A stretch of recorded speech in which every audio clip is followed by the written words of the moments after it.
When I found a tube of lubricant hidden in my wife's underwear drawer, I knew Susan was cheating. When I discovered it was with Derek, our daughter's husband, my world collapsed. Susan wasn't just a cheating wife. She was a woman willing to kill her husband after nearly 40 years of marriage.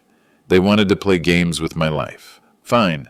What I did to them next made them both scream. Before I tell you exactly what I did to Derek and Susan, please subscribe to my channel and let me know in the comments which city you're watching from. Stories like this need to be shared to warn others about predators hiding in plain sight. My name is Jim Patterson, and I'm about to tell you how I discovered my wife of 38 years was planning to kill me for my life insurance money. But it wasn't just the betrayal that nearly destroyed me. It was finding out she was doing it with our own son-in-law. The moment I knew something was wrong came on a Friday afternoon, when I found that tube of personal lubricant hidden in Susan's underwear drawer. Let me back up. For weeks, my wife had been acting strange. Susan, my blonde 59-year-old wife who used to greet me at the door after my shifts at Home Depot, suddenly couldn't look me in the eye. She was always on her phone texting someone and hiding the screen when I walked by. She started wearing expensive perfume again, something she hadn't done in years. Then there was Derek Martinez, our son-in-law. The 33-year-old landscaper, married to our daughter Jessica, had been showing up at our Tampa home constantly, always with excuses. He needed tools. He wanted to check the sprinkler system. He was worried about our palm tree. But Derek only came when I was supposed to be at work late. That Friday, I came home early with a migraine and found Derek's white pickup truck parked across the street. I walked quietly into our house and heard voices from the kitchen. Susan's laugh, but different, younger, flirtatious. "You're terrible," I heard her say, followed by Derek's deep chuckle. When I walked into the kitchen, Susan jumped up so fast her chair scraped the floor. Derek was leaning against my counter, drinking coffee from my favorite mug, looking perfectly relaxed. "Jim," Susan's voice was too bright. "You're home early?" Derek flashed his easy smile.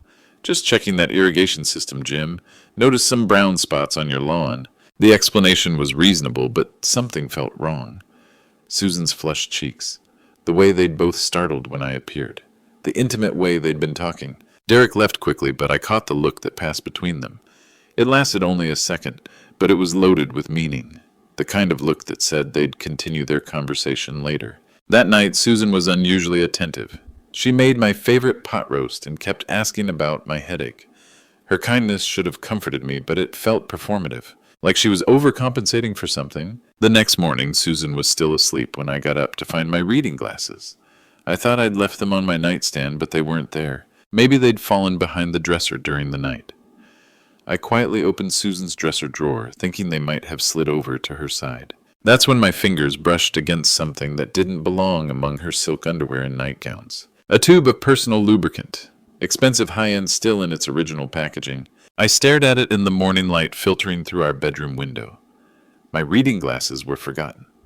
Susan and I hadn't been intimate in over 2 years. We'd both accepted it as part of getting older. So why did she have this? And why was it hidden like a guilty secret? I put everything back exactly as I'd found it, my hands trembling. The woman sleeping peacefully beside me, the woman I'd loved for nearly 4 decades, suddenly felt like a complete stranger, and I had no idea how much worse it was about to get. That discovery changed everything. I needed concrete evidence, not just suspicions. I needed to hear the truth with my own ears. Monday morning, I kissed Susan goodbye like always, but everything felt different. Her lips were cold and she barely looked up from her phone. As I drove to Home Depot, my mind was already working on a plan. 20 years in retail management had taught me about security systems and surveillance equipment. During lunch, I drove to Radio Shack and bought a small digital voice recorder with voice activation technology, the kind that could record for hours without being detected. "Planning to record some lectures, sir?" the young clerk asked. "Something like that," I replied, paying cash. That afternoon, I called Susan. "Hey, honey, I'm working late tonight. Inventory in the garden center." "Oh, okay," she said, and I caught relief in her voice. "I'll just heat up leftovers." "Don't wait up. This might take until 10. At 5:30, instead of heading home, I parked 3 blocks away and walked back through our neighborhood. I felt like a spy in my own life, Mrs. Rodriguez waved from her garden, and I forced a smile, wondering if she knew something I didn't. I entered through our back door, moving quietly. The house felt different when I thought Susan was hiding secrets. Every creak sounded amplified. Every shadow seemed suspicious. I could hear the shower running upstairs. Susan was getting ready for something. Working quickly, I found the perfect spot behind our living room bookshelf, tucked between photo albums we never looked at. The device was small enough to hide completely. I tested it once, whispering, testing, and playing it back, crystal clear. My hands shook as I set it up. In 38 years of marriage, I'd never spied on Susan, but finding that lubricant had shattered something fundamental. The shower stopped. I quickly positioned the recorder and headed to the kitchen, grabbing water to explain my presence. "Jim," Susan called from upstairs. "Is that you?" "Yeah, just getting some water. Forgot my bottle." "I thought you were working late." "I am, just stopped by quick." When she came downstairs, she looked stunning. Makeup-styled hair, a dress I hadn't seen in months. She looked like she was going on a date. "You look nice," I said. "Going somewhere special?" She blushed. "Just meeting girlfriends for dinner. Nothing fancy." "Which girlfriends?" "Linda and Carol from yoga. That new Italian place on Davis Islands." I nodded and kissed her cheek, tasting expensive perfume. "Have fun. See you when I get home." As I drove away, I watched our house in the rearview mirror. Within 10 minutes, Derek's white pickup truck turned onto our street. I parked at the end of the block and waited, heart pounding. At 7:15, Derek walked up to our front door and knocked. Susan answered immediately, like she'd been waiting by the window. Even from a distance, I could see how she smiled at him, how she stepped aside to let him in, how she closed the door quickly behind him. I sat in my truck for an hour, watching our house, watching the drawn curtains, thinking about the recording device hidden in our living room. Tomorrow I would have answers. Tomorrow I would know the truth. But as I finally drove back to Home Depot, I realized I was terrified of what that truth might be. The next evening, I sat in my truck outside Home Depot for 20 minutes, staring at the small digital recorder in my hands. I'd retrieved it that afternoon while Susan was at her supposed yoga class. The device showed 2 hours and 37 minutes of recorded conversation. I was terrified to press play. Finally, I put in the earphones and hit the button. At first, there was just silence, then the sound of our front door opening. "I was starting to think you weren't coming." Susan's voice soft and intimate. "Sorry, baby. Had to finish a job in Westchase. Traffic was murder." Derek's voice equally intimate. The way he called her baby made my stomach turn. I fast-forwarded through small talk about his landscaping work, her complaints about my long hours at Home Depot. Then Derek's voice became more serious. "So did you call the insurance company?" My blood went cold. "I did," Susan replied.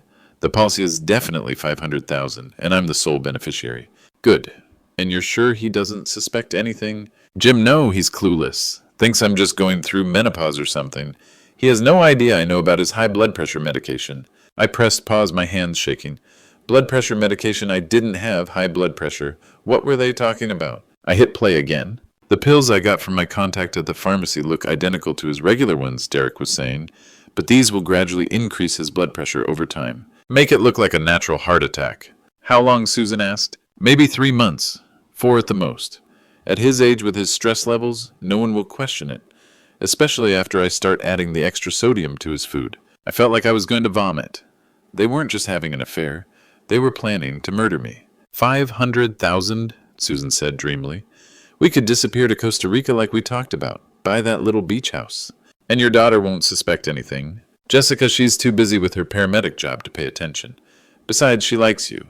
Thinks you're good for me after all these years with boring old Jim." The casual way she dismissed our 38-year marriage, the way she called me boring old Jim, cut deeper than any physical pain I'd ever felt. "What about the house?" Derek asked. "I'll sell it after a decent mourning period. Maybe 6 months. Then we're free." There was a pause, then the sound of kissing. I ripped the earphones out, unable to listen anymore. I sat in my truck in the Home Depot parking lot, surrounded by the familiar sights of my workplace, and felt my entire world crumble. My wife of 38 years wasn't just cheating on me. She was planning to kill me for my life insurance money.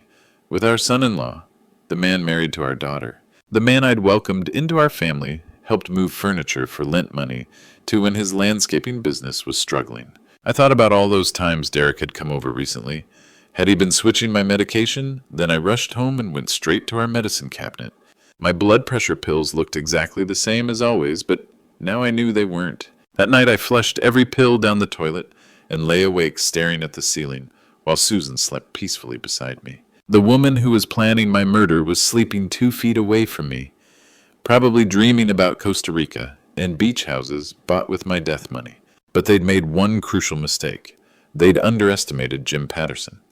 I'd spent 40 years solving problems, managing people, handling crises, and I was about to handle the biggest crisis of my life. They wanted to play games with my life? Fine, but I was going to change the rules. After discovering their murder plot, I couldn't just wait to be poisoned. I needed to know everything about Derek Martinez. If I was going to fight back, I needed ammunition. The next morning, I called in sick to Home Depot and parked outside Derek's apartment complex. At 8:15, he emerged in his landscaping uniform and climbed into his white pickup truck. I followed him, staying 3 cars back. Derek's first stop wasn't a landscaping job. It was Publix grocery store on Dale Mabry Highway.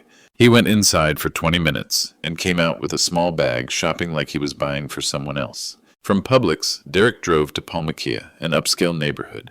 He pulled into the driveway of a beautiful Mediterranean house with perfect gardens. I parked down the street and watched through binoculars. A woman answered the door. Older, maybe early 60s, silver hair, expensive clothes. She hugged Derek intimately, not like a client greeting her landscaper. The hug lasted too long. Her hand lingered on his chest. Mrs. Elena Rodriguez, our neighbor from 3 houses down. Derek carried the grocery bag inside and didn't come out for over an hour. When he emerged, his hair was messed up and his shirt wrinkled. Mrs. Rodriguez stood in her doorway wearing a silk robe, waving goodbye with the same dreamy smile I'd seen on Susan's face. My stomach dropped. Derek wasn't just cheating with my wife. He was running an operation. I followed him to Hyde Park, where another older woman, maybe late 50s, greeted him with intimate familiarity. Then to Westchase, where a third woman, probably 65, practically pulled him inside. By noon, I'd watched Derek visit 4 different women, all older, all wealthy, based on their neighborhoods. At each location, he stayed 45 minutes to an hour. At each location, he emerged looking like he'd just had sex. Derek Martinez wasn't just a landscaper. He was a professional gigolo, targeting older women with money. I sat in a McDonald's parking lot, processing what I'd witnessed.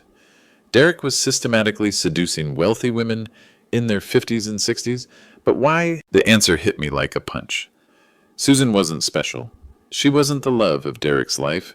She was just another mark in his sugar mommy hunting operation. Another lonely older woman with assets to exploit. But Susan was different. Susan had a husband with a $500,000 life insurance policy. Susan had a husband who could be murdered to make Derek rich enough to disappear forever. That afternoon, I drove to Mrs. Rodriguez's house and knocked. She answered in the same silk robe, cheeks still flushed. "Jim, what brings you by?" "Elena, I need to ask you something. Are you involved with Derek Martinez?" Her face went white, then red. "What do you mean?" "I saw him here this morning. Elena, Derek is married to my daughter, and he's having an affair with my wife. You're not the only one." She staggered backward, gripping the doorframe. "That's impossible. Derek loves me. He's going to leave his wife." "Has he asked you for money? Access to your accounts?" The look on her face told me everything. Derek Martinez was a professional con artist, and he'd been playing all of us. Mrs. Rodriguez broke down crying on her doorstep, revealing the true scope of Derek's operation. "He said his landscaping business was struggling," she sobbed. "I've given him $15,000 over 6 months for equipment, truck payments, business investments." My blood boiled. "What about your will, Elena?" Her face crumpled. "He helped me update it last month. Made him a beneficiary for $25,000. Derek wasn't just stealing money.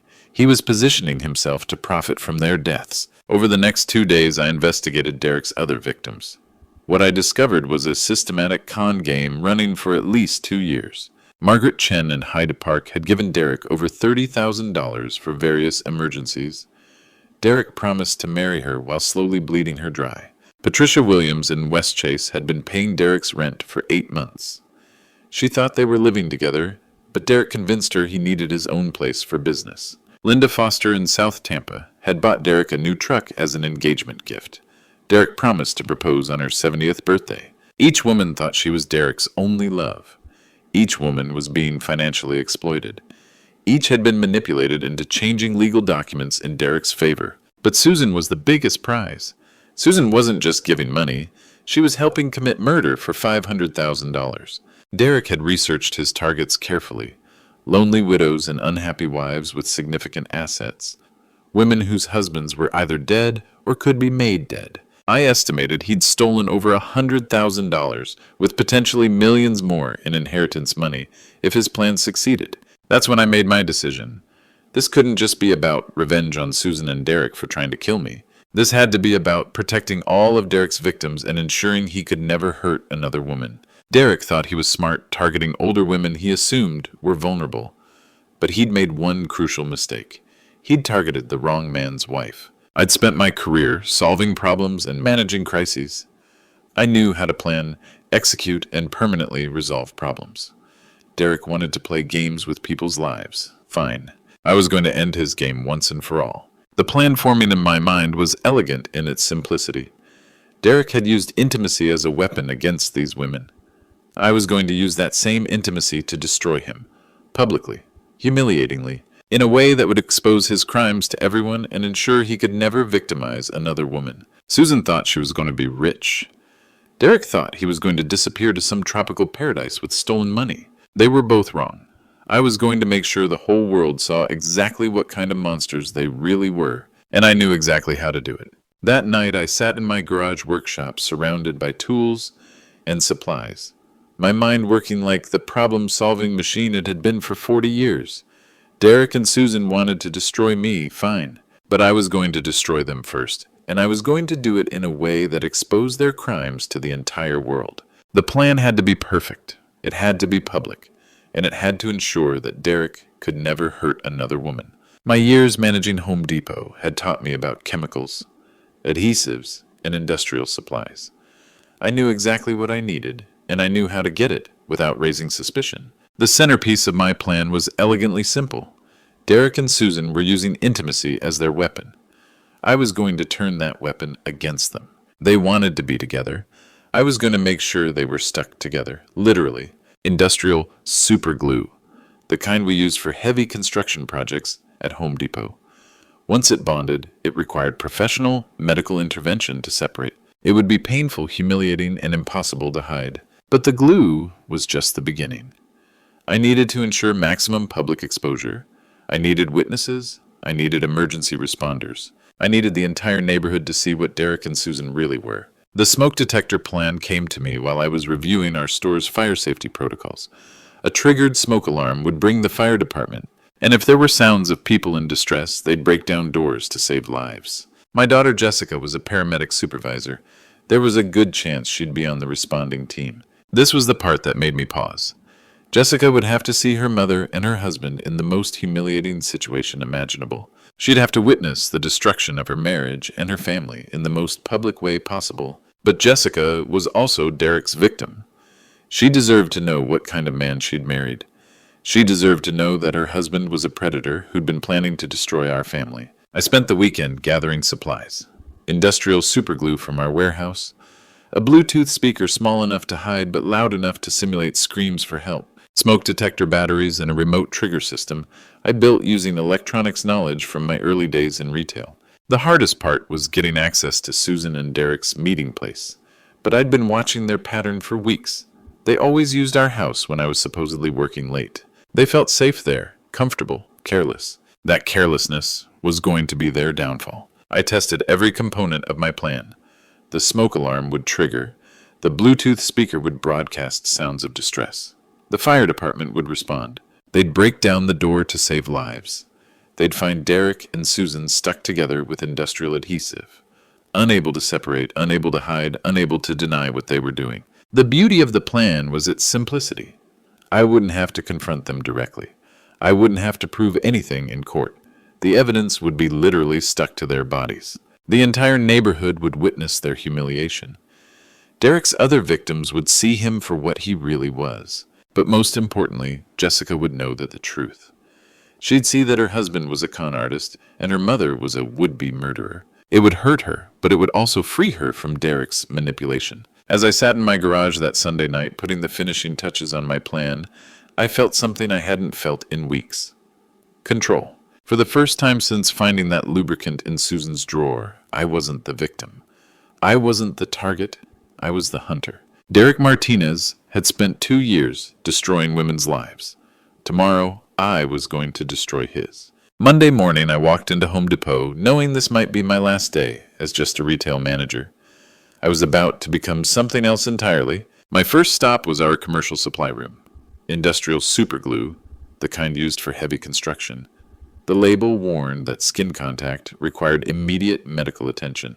Perfect. The glue was clear, odorless, with the same consistency as personal lubricant. In dim lighting, no one would notice the difference. From our security department, I borrowed a small Bluetooth speaker. I tested its volume in my office, loud enough to simulate people in distress. I downloaded emergency call audio files, feeling sick but knowing it was necessary. The electronics came from our electrical department. Remote switches, batteries, wireless transmitters. During lunch, I installed a secondary smoke detector in our living room, identical to our existing system, but controlled by a remote trigger I could activate from outside. Susan and Derek met every Tuesday when I supposedly worked late inventory. Tomorrow was Tuesday. Tomorrow, their routine would become their trap. That evening, I tested everything in my garage. Remote trigger, perfect. Bluetooth speaker, connected seamlessly. Super glue tube, looked identical to Susan's hidden lubricant. I practiced the sequence. Wait for Derek. Give them 30 minutes. Trigger smoke alarm. Activate distress sounds. Return as concerned husband when emergency vehicles arrived. Timing was everything. Too early and they wouldn't be compromised. Too late and they might leave. Tuesday morning, I called Susan. Honey, I'll be really late tonight. Complete inventory of the garden center. Might not be home until 10. Oh, that's fine, she said, excitement barely hidden. I'll just watch TV and go to bed early. Don't wait up. And Susan, I love you. Pause. I love you too, Jim. Probably the last lie we'd ever tell each other. At 3 o'clock, I parked 2 blocks from home. Derek's white pickup appeared at 3:15, right on schedule. He walked confidently to our door carrying a small bag. Wine or flowers, probably. He had no idea he was walking into a trap 40 years in the making. I waited 30 minutes, heart pounding. Then I reached for my phone and the app that would change everything. The moment had arrived.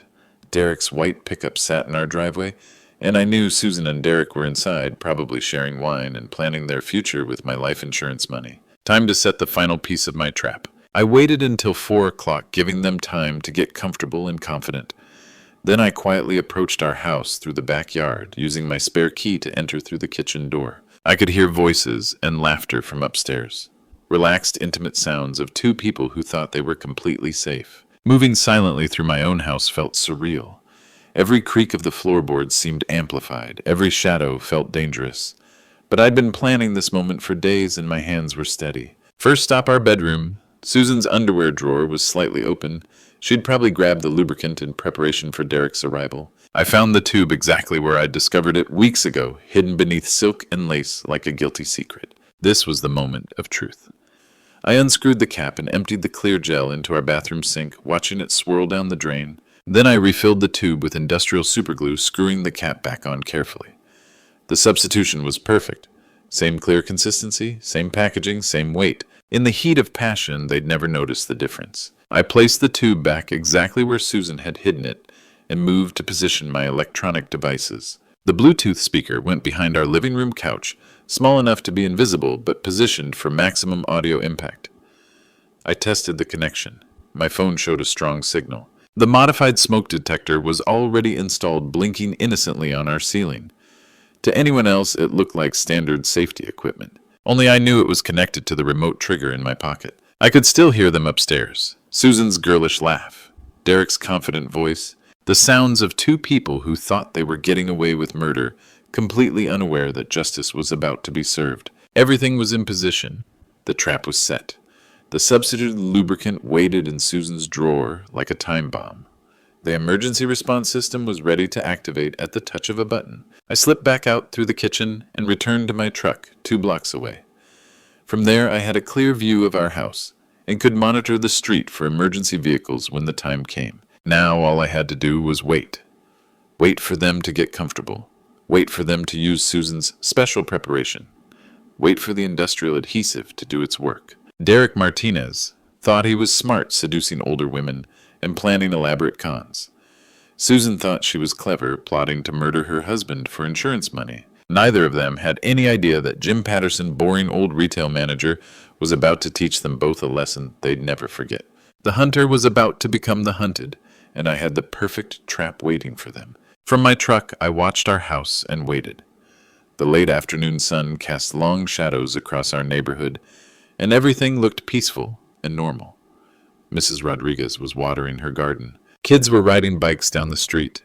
Nobody had any idea that in a few minutes our quiet Tampa suburb was about to witness the scandal of the decade. At 4:30, the sounds from our house changed. I could hear music playing. Susan had put on something romantic. The intimate laughter grew softer, more private. They were moving toward the moment that would destroy them both. I sat in my truck, hands gripping the steering wheel, listening to the distant sounds of my wife's betrayal. Part of me wanted to storm into that house and confront them directly. But I'd come too far to let emotion ruin my perfect plan. At 5 o'clock, the music stopped. The house went quiet except for muffled voices from our bedroom. I knew what was happening. Susan was probably lighting candles, opening wine, creating the romantic atmosphere she thought Derek deserved. The same romantic gestures she'd stopped making for me years ago. "You're so beautiful." I heard Derek's voice drift through our open bedroom window. "I've been thinking about this all day," Susan replied, her voice breathless with excitement. I closed my eyes, forcing myself to stay focused. This wasn't about the affair anymore. This was about justice for all of Derek's victims. This was about stopping a predator and a would-be murderer. At 5:15, I heard Susan's drawer open, the moment I'd been waiting for. "I got something special for us," she said, her voice playful and seductive. "You always think of everything," Derek replied. There was rustling movement, the sounds of two people preparing for intimacy. I imagined Susan retrieving the tube from her hiding place, completely unaware that its contents had been replaced with industrial adhesive. For several minutes, there were only soft sounds, whispered endearments, the kinds of intimate noises that should have been between husband and wife, not between conspirators planning murder. Then at 5:23, everything changed. "Wait," Derek's voice suddenly tense. "Something feels wrong." "What do you mean?" Susan asked. "I can't. This isn't right. We're stuck." "Stuck? What are you talking about?" "I mean, we're literally stuck together. What was in that tube?" Susan's voice rose to panic. "It was just lubricant. The same kind I always use." "Well, it's not working like lubricant. We can't separate." "Oh, boop." I could hear them struggling, their voices escalating from confusion to fear to outright panic. The industrial superglue was doing exactly what it was designed to do, creating an unbreakable bond that would require professional medical intervention to dissolve. "Do something!" Susan screamed. "I'm trying, but every time I move it gets worse. This can't be happening. This can't be happening." Their panic was music to my ears. For weeks they'd been calm and confident, planning my death like it was a business transaction. Now they were learning what it felt like to be trapped with no escape. But their real humiliation hadn't even started yet. I reached for my phone and opened the app that controlled my smoke detector. Time for the neighborhood to meet the real Derek Martinez and Susan Patterson. I sat in my truck, listening to Derek and Susan's panicked voices through our bedroom window, and smiled for the first time in weeks. The industrial superglue was working perfectly. Now it was time for the real show to begin. I opened the app on my phone and pressed the button that would change everything. Immediately, the modified smoke detector in our living room began shrieking. The piercing alarm cut through the quiet Tuesday afternoon like a knife echoing off the houses in our peaceful neighborhood. But that was just the beginning. I activated the Bluetooth speaker and pressed play on the audio file I'd prepared. Suddenly, terrifying sounds of people screaming for help began broadcasting from inside our house. "Help us, fire! We're trapped!" The recorded voices sounded desperate, authentic, like people facing imminent death. "Please, someone call 911. We can't get out." The combination of the smoke alarm and the screaming created exactly the emergency scenario I'd planned. Within seconds, neighbors began emerging from their houses, looking around in confusion and alarm. Mrs. Rodriguez dropped her garden hose and ran toward our house. "Oh my God! Jim and Susan's house is on fire!" Mr. Chen from across the street grabbed his phone. "I'm calling 911. Fire department. There's a house fire on Maple Street with people trapped inside. We can hear them screaming." More neighbors appeared. Mrs. Williams from 2 doors down, the Johnsons with their teenage kids, old Mr. Foster walking as fast as his cane would allow. Within minutes, half the neighborhood was gathered on our front lawn, staring at our house with expressions of horror and concern. The beautiful irony was that Derek and Susan could hear everything happening outside, but they were in no position to call for help or explain their situation. They were literally stuck together in our bedroom, probably trying desperately to figure out how to get dressed and separate before anyone discovered them. "Where's the smoke?" Mrs. Rodriguez asked, looking at our house. "I don't see any flames." "Maybe it's just starting," Mr. Chen replied. "But listen, you can hear people screaming inside."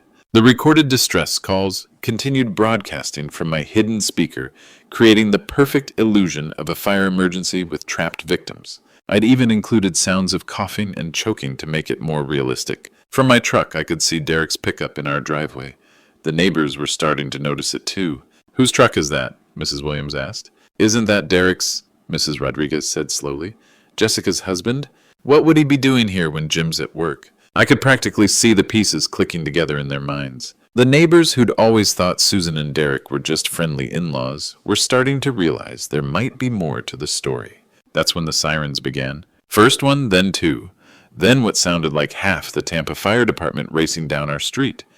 Red trucks, ambulances, police cars. The full emergency response I'd orchestrated. And leading the convoy was Rescue Unit 12. Jessica's unit. I watched my daughter jump out of the passenger seat, her paramedic supervisor uniform, crisp and professional, her face focused and determined. She had no idea she was about to walk into the most devastating moment of her life. "What's the situation?" Jessica called out to the crowd of neighbors. "House fire with people trapped inside," Mr. Chen shouted back. "We can hear them screaming." Jessica's training took over.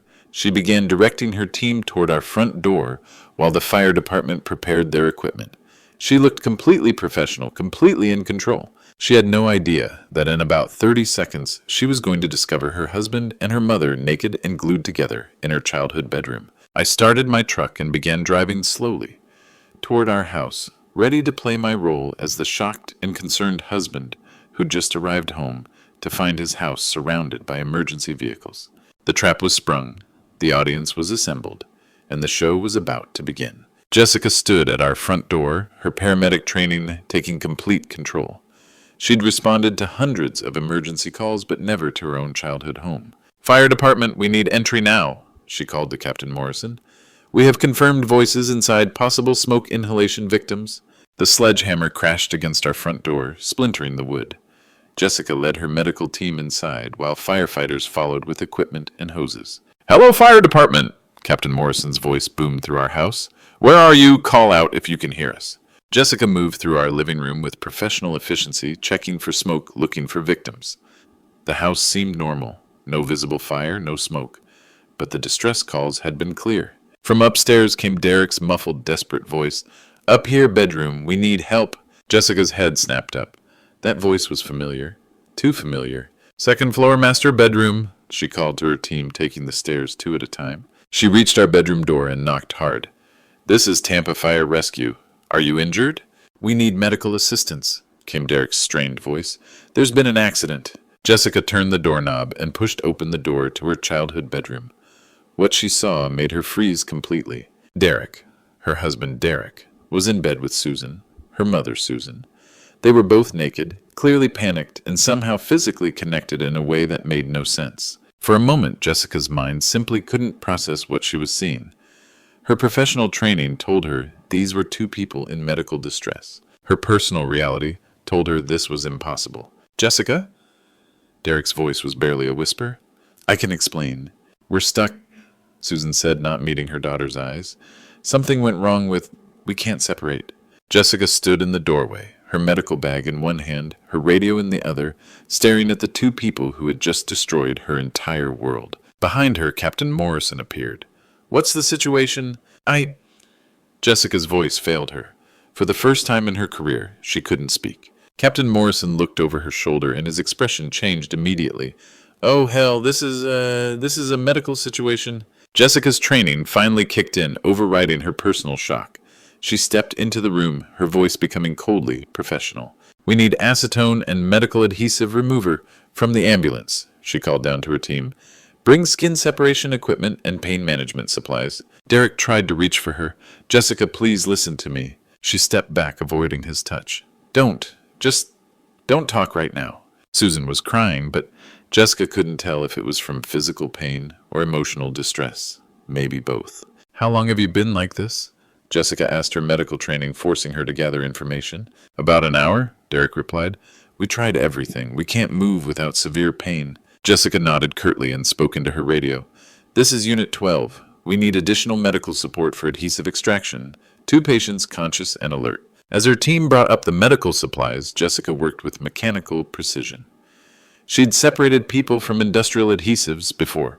Workplace accidents, pranks gone wrong, but never her own mother and husband. The irony wasn't lost on her that she was literally pulling apart the two people who had torn her family apart. While Jessica worked upstairs to separate Derek and Susan, I played my role perfectly outside. The crowd of neighbors had grown larger, and word was spreading through our Tampa suburb like wildfire. "I just can't believe this," Ms. Rodriguez whispered to Mrs. Williams. "Susan and Derek right under Jim's nose. That poor man." Mr. Chen shook his head, looking at me with sympathy. 38 years of marriage. I stood among them, the picture of a devastated husband whose world was crumbling. "I don't understand any of this," I said, my voice breaking just enough to sound authentic. "Derek's been helping with yard work for months. Susan said they barely spoke to each other. Sometimes the people closest to us are the ones hiding the biggest secrets," old Mr. Foster said, patting my shoulder sympathetically. More neighbors arrived every few minutes. People were pulling out their phones, recording everything. By tomorrow morning, this scandal would be all over Tampa social media. "Here they come," someone in the crowd shouted. The front door opened and Jessica emerged. First, her face a mask of professional composure that couldn't quite hide her personal devastation. Behind her, two paramedics wheeled out a stretcher. Derek was on it, covered by a white sheet, but his face visible and bright red with humiliation. He couldn't look at anyone in the crowd, especially not at me. The neighbors pressed closer, everyone trying to get a better view. Camera phones flashed from every direction. "Derek Martinez," Mrs. Rodriguez called out loudly. "How could you do this to Jessica, to this family?" Derek turned his face away, but there was nowhere to hide.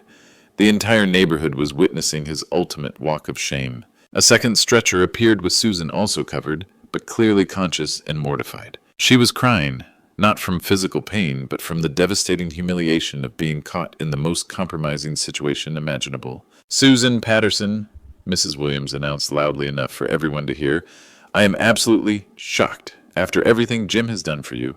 The crowd murmured agreement, their sympathy clearly with me. I had become the victim, the wronged husband, the man who deserved everyone's support. "Jessica," I called out as the stretchers were loaded into separate ambulances. "What hospital are you taking them to?" She looked at me with eyes full of pain and confusion. "Tampa General, Dad. I'm so sorry. I had no idea this was happening." "None of us did, sweetheart. None of us could have known." As the ambulances pulled away with sirens wailing, I stood on our front lawn, surrounded by neighbors and emergency personnel. The entire street had witnessed Derek and Susan's public humiliation. Captain Morrison approached me. "Sir, for our report, we didn't find any evidence of an actual fire. The smoke detector appears to have malfunctioned." "Maybe they were the ones calling for help," I suggested, "when they got stuck like that." "That's probably it. I'm sorry you had to find out about the situation this way, Mr. Patterson." As the last emergency vehicle drove away, I felt a deep, satisfying sense of justice. Derek Martinez's con game was over. His reputation was destroyed. Every woman in Tampa would soon know exactly what kind of predator he really was. And Susan. Her betrayal was now public knowledge throughout our entire community. Perfect. 2 hours later, I sat in Tampa General's waiting room, playing the concerned husband perfectly. The emergency staff whispered about the unusual case. Two people glued together wasn't something they saw daily. Jessica appeared emotionally drained, but still in her paramedic uniform. She sat beside me silently. "How are they?" I asked, putting my arm around her. "Physically fine," she said quietly. "Doctors used acetone and solvents to separate them. Some skin irritation, but no permanent damage." "And emotionally?" Jessica laughed bitterly. "Mom won't look at me. Derek keeps trying to explain." I squeezed her shoulder. "I'm sorry you had to witness that, sweetheart." "Dad, did you have any suspicion at all?" I looked confused. "None. Derek was around helping with yard work, but I thought he was just being helpful. Your mother seemed different lately, but I figured it was work stress." Jessica nodded, accepting my explanation. "They're keeping them overnight for observation. Room 214 for Mom, 216 for Derek. Can I see Susan? Are you sure you're ready?" 38 years doesn't end without some conversation. I found Susan's room and knocked softly. She was staring at the ceiling, started crying when she saw me. "Jim, I'm so sorry. I never meant for this to happen." I sat down, hurt and confused. "How long, Susan?" 6 months, she whispered. "But Derek said he loved me, said we could have a future." "What about our future, our marriage?" She couldn't meet my eyes. "I thought maybe you'd be happier without me. We haven't been close in years." I leaned forward, taking her hand. "Whatever problems we had, we could have worked through them. But this, with Jessica's husband, I know how terrible this is. A nurse entered with a small tube. Mrs. Patterson, apply this healing gel to any skin irritation. It should help with inflammation. Thank you, Susan said, placing the tube on her bedside table. I should let you rest, I said, standing. We'll talk tomorrow. Please don't hate me. I could never hate you, Susan. I'm just very hurt. I kissed her forehead and left. Once in the hallway, I ducked into a supply closet I'd noticed earlier. From my jacket, I pulled out concentrated capsaicin cream, industrial strength from Home Depot's pest control section, nearly identical to the healing gel the nurse had delivered. I waited 10 minutes, then walked back. The hallway was empty, visiting hours ending, staff busy elsewhere. I slipped into Susan's room. She was dozing, exhausted. The healing gel sat exactly where she'd left it. Working quickly, I switched the tubes. The capsaicin cream looked identical to the medical gel. Susan would never notice until she applied it to her irritated skin. I pocketed the real gel and left silently. Phase 2 was in motion. After switching Susan's healing gel, I wasn't finished yet. Derek deserved the same treatment. I walked down the hall to room 216 and knocked softly. Derek was awake, staring at his phone with a worried expression. Jim, he said, looking up with shame and fear. I don't know what to say. I entered the room, my face showing the perfect mixture of hurt and confusion. Derek, I trusted you. I welcomed you into our family. How could you do this to Jessica, to me? It just happened, he said weakly. Susan and we connected. I never meant to hurt anyone. I sat down in the visitor's chair. Connected. Derek, you're married to my daughter. Susan is my wife of 38 years. Before he could respond, a nurse entered with an identical tube of healing gel. Mr. Martinez, for any skin irritation from the adhesive removal, apply as needed. Derek took the tube and set it on his bedside table. Thank you. And the nurse left, and I continued our conversation for a few more minutes, playing the wounded father-in-law. When I was sure Derek was sufficiently distracted by guilt, I excused myself. I need some air, I said. This is all too much to process. I left his room and waited in the hallway until I was certain no staff were around. Then I slipped back into Derek's room. He'd dozed off, exhausted from the day's events. I quickly switched his healing gel with another tube of concentrated capsaicin cream. Now both of them would experience the burning consequences of their betrayal. I returned to the waiting area and sat with Jessica, maintaining my role as the devastated family patriarch. An hour after I'd switched both healing gel tubes, I sat in the waiting area with Jessica, maintaining my role as the devastated family patriarch. Then the screaming began. Help, something's wrong, it's burning! Susan's voice from room 214, high-pitched with panic. Seconds later, Derek's voice from 216. Nurse, the gel. Something's wrong with this gel. Jessica jumped up immediately, her medical training kicking in. That's Mom! We rushed toward the rooms as nurses and doctors converged from all directions.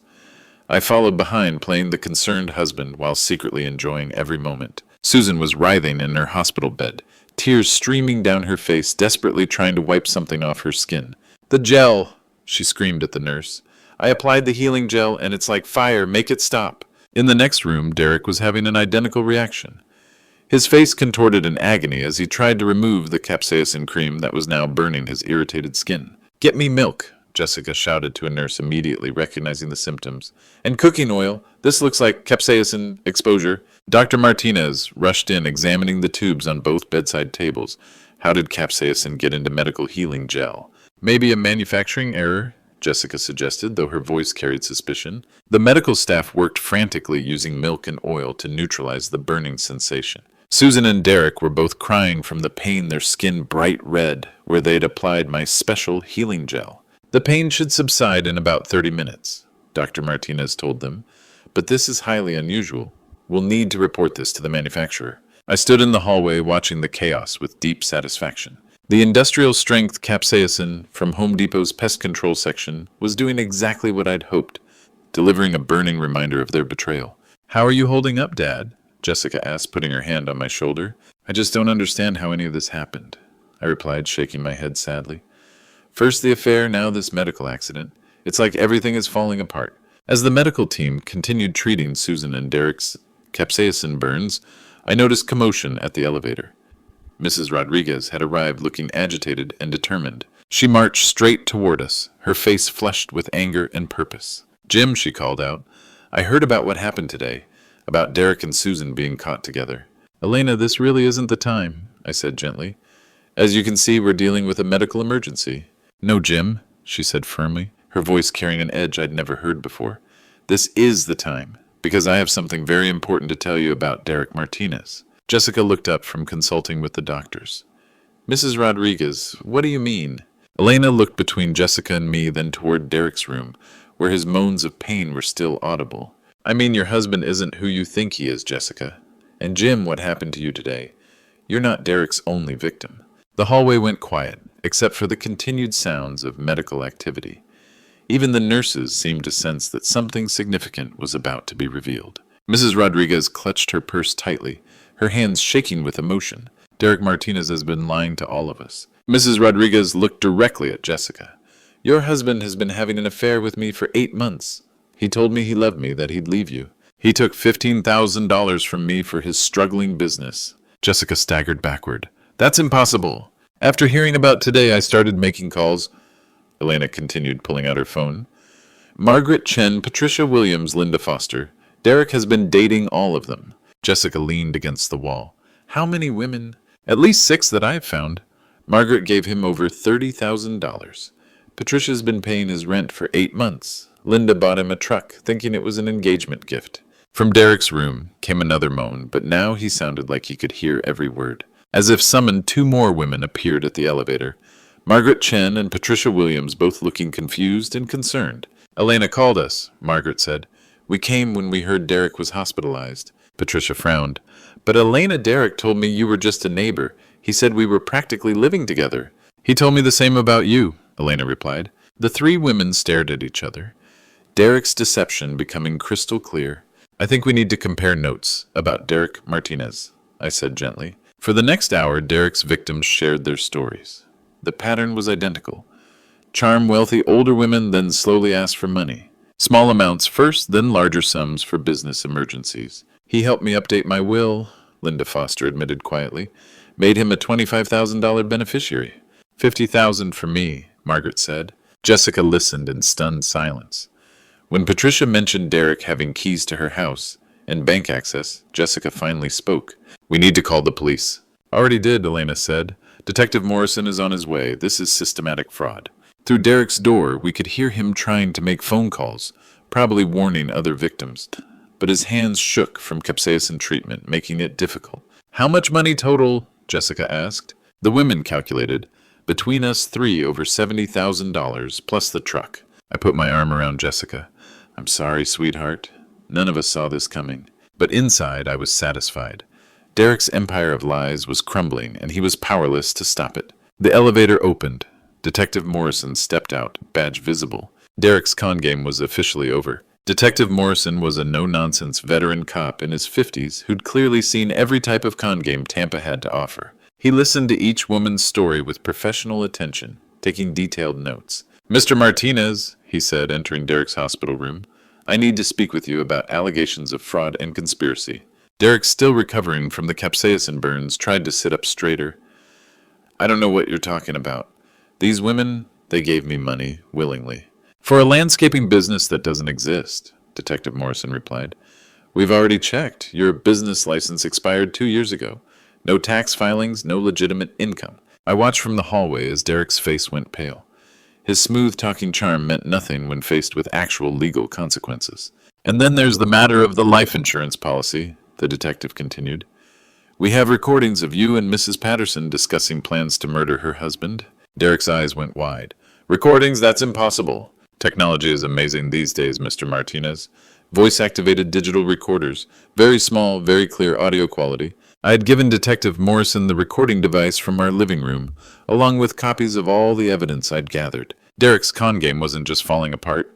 It was being systematically dismantled by law enforcement. Derek Martinez, you're under arrest for fraud conspiracy to commit murder and elder abuse, Detective Morrison announced, pulling out handcuffs. Even with his hands still red and painful from the capsaicin, Derek was cuffed to his hospital bed.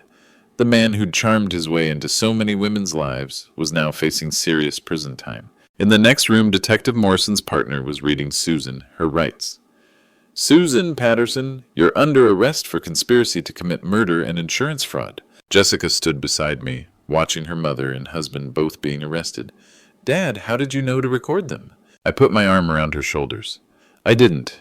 I found that recording device after the fire department left. It must have been activated by all the commotion. Pure luck that it captured their conversation." It was a perfect lie, and Jessica accepted it completely. Over the next few days, the story exploded across Tampa. Local landscaper arrested in multi-victim con game made the front page of the Tampa Bay Times. Derek's photo was everywhere, warning other potential victims. The neighborhood rallied around me with incredible support. Casseroles appeared on my doorstep daily. Mrs. Rodriguez organized a support group for Derek's victims. The community saw me as the ultimate victim, a man who'd been betrayed by both his wife and son-in-law. "Jim Patterson is a good man who deserves better," Mrs. Williams told a local news reporter. "What Derek and Susan did to him is unforgivable." Derek was denied bail due to flight risk. The prosecutor found evidence of similar cons in 3 other states, making him a serial predator. He was facing 25 years in prison. Susan was released on bail but had to stay with her sister. I filed for divorce immediately, and thanks to the adultery and conspiracy charges, I kept everything: the house, my pension, my life insurance policy. Most satisfying was watching Derek's other victims get justice. Margaret Chen sued for recovery of her $30,000. Patricia Williams pressed charges for theft. Linda Foster got her truck back. Derek Martinez, the charming sugar mommy hunter, was finished. 2 weeks after their arrests, Jessica moved back home with me. We sat on our front porch one evening watching the sunset over Tampa Bay. "Dad, I'm sorry I brought Derek into our family," she said quietly. "You couldn't have known what he really was, sweetheart. Predators like Derek are experts at deception." "I just feel so stupid." "You're not stupid. You're a good person who trusted someone you loved. That's not a character flaw." Jessica smiled for the first time since the scandal broke. "Thanks, Dad. I'm glad we have each other." I squeezed her hand, feeling genuinely happy for the first time in months. Derek and Susan had tried to destroy our family, but instead they'd only made Jessica and me closer. Justice, as they say, was served. 6 months later, I stood in my kitchen making breakfast for Jessica and myself, listening to the morning news on the radio. The anchor was reporting Derek's sentencing: 28 years in federal prison for fraud conspiracy and elder abuse across multiple states. "Good," Jessica said, walking into the kitchen in her paramedic uniform. "He got what he deserved." Our morning routine had become comfortable and healing. Jessica worked her shifts at Tampa General, and I'd returned to Home Depot, though now as a part-time consultant rather than full-time manager. We both needed time to rebuild our lives. The neighborhood had embraced us completely. Mrs. Rodriguez had become like family, often joining us for Sunday dinners. Margaret Chen, Patricia Williams, and Linda Foster had formed their own support group, and they'd all recovered most of their money through Derek's asset seizure. "Dad," Jessica said over coffee, "I've been thinking about moving back into my own place soon." I looked up concerned. "Are you sure you're ready? There's no rush." "I think I am, but I want to stay close. Maybe that apartment complex on Davis Islands. It's only 10 minutes away." "That sounds perfect, sweetheart." The truth was, I was proud of how strong Jessica had become. The scandal had devastated her initially, but she'd channeled that pain into becoming an even better paramedic. She'd been promoted to district supervisor, and her colleagues respected her professionalism in handling the most difficult situation imaginable. "What about you, Dad? Any thoughts about dating again?" I laughed. "After what I've been through, I think I'll stick to being a bachelor for a while. Besides, I've got my hands full being the neighborhood's unofficial counselor for women who've been conned by younger men." It was true. Word had spread throughout Tampa about Derek's operation, and I'd become something of an expert on recognizing the warning signs of romance scams. I'd helped 3 other families identify and stop similar cons. "You're like a superhero," Jessica teased. "Jim Patterson, defender of vulnerable women everywhere. Just a guy who learned the hard way how to spot a predator." That afternoon, I drove to Home Depot for my shift. My coworkers treated me with a mixture of respect and amazement. The story of how I'd exposed Derek and Susan had become legendary in our store. "Jim, you're like something out of a movie," my assistant manager Carlos said. "Using industrial superglue to catch cheaters, that's genius."